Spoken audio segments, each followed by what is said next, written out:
Ingin mendapatkan kumpulan lengkap seputar Tanya Jawab bersama Buya Yahya? Dapatkan segera buku Buya Yahya Menjawab, berisikan kumpulan tanya jawab seputar problematika umat yang dikemas secara jelas, lugas, dan ringkas.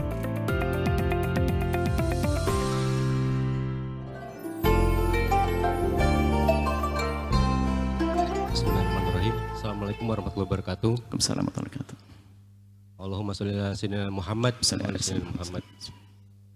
Semoga Buya, keluarga, dan para jamaah diberikan berkah keselamatan dan kebahagiaan dunia akhirat. Amin, amin. Alhamdulillah Buya bisa ngobrol. Ini pertama kali buat saya ngobrol sama Buya di sini. Alhamdulillah, Masya Allah. Ada sedikit pertanyaan Buya, atau minta saran juga ujung-ujungnya. Jadi kami ini bekerja di satu gedung yang didominasi dan dimiliki oleh non-muslim yang cukup fanatis. Sehingga kami mempunyai keterbatasan untuk beribadah. Tetapi seiring dengan pandemi kemarin, alhamdulillah kami diberikan, karena nggak boleh keluar untuk Jumatan, akhirnya kami membuat satu tempat, diberikan izin untuk memberikan satu tempat untuk melakukan sholat Jumat berjamaah. Sampai sekarang alhamdulillah masih berjalan, sekitar 60-80 orang dalam satu Jumat, setiap Jumat, alhamdulillah. Nah cuman ada sedikit yang mengganjal Buya, ada yang sedikit mengganjal ini karena kami tidak diperkenankan, belum diperkenankan untuk mendatangkan khotib atau imam dari luar. Karena ya dengan alasan pandemi dan segala macam. Tapi akhirnya dengan keterbatasan kami kalau boleh menganggap bahwa ini benar gitu ya, kami sih melakukan bergiliran akhirnya Buya, bergiliran dengan bahan khotib itu browsing gitu ya dari internet. Nah celaka, mungkin bukan celaka ya, bahasanya kami ini bukan orang-orang alim ya Buya, baru tobat kemarin lah. Dalam rukun khutbah itu kan ada sholawat, ada Al-Quran yang harus dibaca. Ya kami terbata-bata ini Buya. Nah kalau boleh minta saran dari Buya, apakah kami boleh lanjut untuk Jumatan ini atau sarannya seperti apa Buya? Mungkin itu aja Buya. Terima kasih. Wassalamualaikum warahmatullahi wabarakatuh. Waalaikumsalam warahmatullahi wabarakatuh. Di dalam beragama itu tidak cukup kita mengamalkan agama untuk diri. Tapi harus diri kita itu punya fungsi mengajak, bahkan biarpun lisan kita tidak berucap. Perilaku kita itu punya nilai mengajak. Jika di tempat tersebut yang semula enggak ada sholat, bahkan dikatakan non-muslim yang fanatik, tapi ternyata terbuka bukan fanatik, akhirnya diizinkan untuk membuat satu perkumpulan. Nah, jadilah Anda orang bijak. Jangan seperti orang yang punya kecongkaan dalam beragama. Beragama itu sok. Selagi Anda sifatnya diizinkan, Anda harus penuh dengan tata krama dan adab. Bahkan setelah selesai Jumatan atau apapun, jika berpapasan dengan orang muslim, Anda perlu mengatakan minta maaf. Jika mengganggu, mohon maaf. Dengan kelembutan hati, akhlak yang mulia. Jangan sok, wah itu, Sholli ala Muhammad, Allahu Akbar. Apa itu dakwah model begitu itu? Tetap dengan cara yang indah. Sehingga mereka itu melihat Anda ini, wah ini orang istimewa. Sebenarnya karena sudah diizinkan, kalau berpasangan dengan kami mestinya biasa saja, tapi kenapa?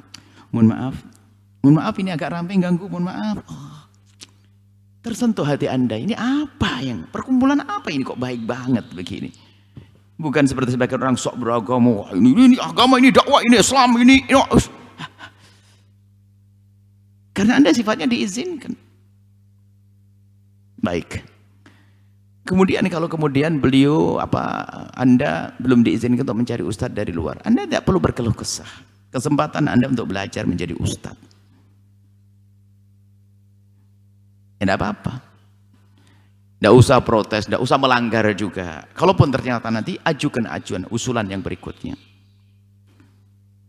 Dan ternyata justru lebih enak jika yang menghidupkan tempat tersebut orang yang memang ngerti kondisi di tempat itu. Bahwasanya Anda diizinkan sifatnya. Daripada Anda mengundang orang yang luar tadi yang congkak lagi, langsung ngantem sana sini, Anda sendiri bingung loh ya. Coba Anda milih ustadz asal. Tahu-tahu ustadznya nggak seide dengan Anda. Anda gelisah, aduh kenapa ngomong begitu ustadznya? Stres Anda. Lebih baik Anda datang ke Al-Bahjah minta konsep khutbah saja, Anda yang khutbah nanti rukunnya lengkap.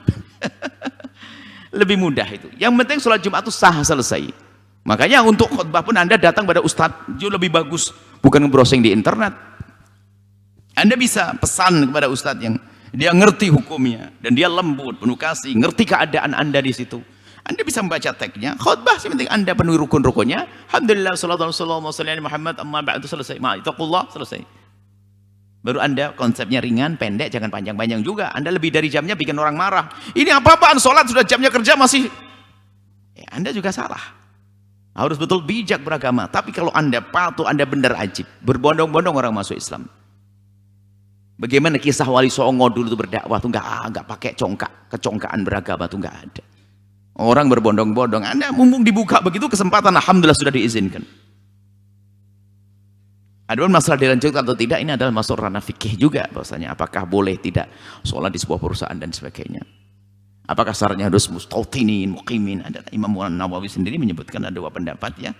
Dua pendapat yang duanya benar-benar memang dikukuhkan dalam mazhab Imam Syafi'i adalah harus mustautin, orang yang hidupnya di tempat tersebut tidak akan kemanapun. Tapi sebagian mengatakan selagi Anda mukim sah-sah saja. Jumlah gampang deh masalah fikih.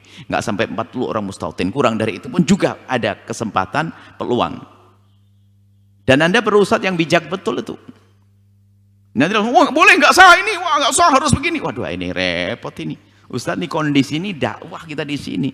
Lingkungannya pada bukan sehingga nggak sholat, nggak percaya Nabi Muhammad nih. Jadi memang betul-betul perlu. Yang nggak boleh ngentengin agama itu kondisi tertentu Anda ini.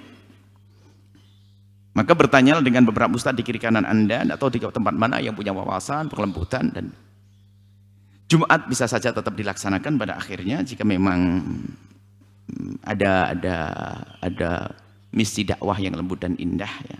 Pun itu juga seminggu sekali kan. Kemudian nanti pada akhirnya diizinkan jamaah dan seterusnya karena Anda baik, Anda lembut.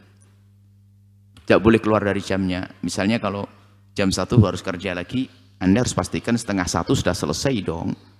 Khutbah Jumat sama sholat itu kalau bisa ya 20 menit sudah beres deh. Ya khutbahnya ada 10 menit, sholatnya 5 menit, selesai 15 menit, assalamualaikum, bubar. Anda ngundang khotib dari luar 1,5 jam khutbahnya, Anda stres. Ini kadang tidak semua khotib bijak loh ya, bijak omongan, bijak, hati-hati. Kemudian juga ada akidahnya bukan akidah yang selama ini tersebar di negeri kita. Akidahnya akidah ngajak perang terus, kadang ngajak perang bukan kepada orang non muslim, kepada orang Islam pun ngajak perang. Anda ngundang orang begitu, Anda stres sendiri, panitia. Anda yang dimarahi sama bos. Dipecat Anda nanti. Setelah itu nggak bisa dakwah lagi, seperti itu. Jadi bisa ditinjau, kalau setelah dohir Anda bisa melanjutkan di situ. Dan ambil konsep khutbah dari ustadz-ustadz. Anda bisa pesan di mana saja, dibuatkan khutbah ini. Dan bikin saja 12 khutbah itu. Atau nanti diulang, muter, orang nggak ingat lagi. Yang penting sah dulu, selesai ini saja. Kita perlu dakwah itu yang indah, nggak sok ya. Semoga Allah mudahkan kita dalam menerobos dakwah, gitu, menerobos tempat-tempat yang seperti itu untuk bisa dakwah. Dan dakwah itu indah. Dakwah itu adalah membawa mereka pada keindahan dengan keindahan. Wallahu a'lam bishawab. Sahabat Al-Bahjah TV, setelah menyaksikan video ini, jangan lupa bersolawat kepada baginda Nabi Muhammad. Shollu ala Nabi Muhammad. Allahumma sholli alaihi wa ala alihi wa sahbihi. Wassalamualaikum warahmatullahi wabarakatuh.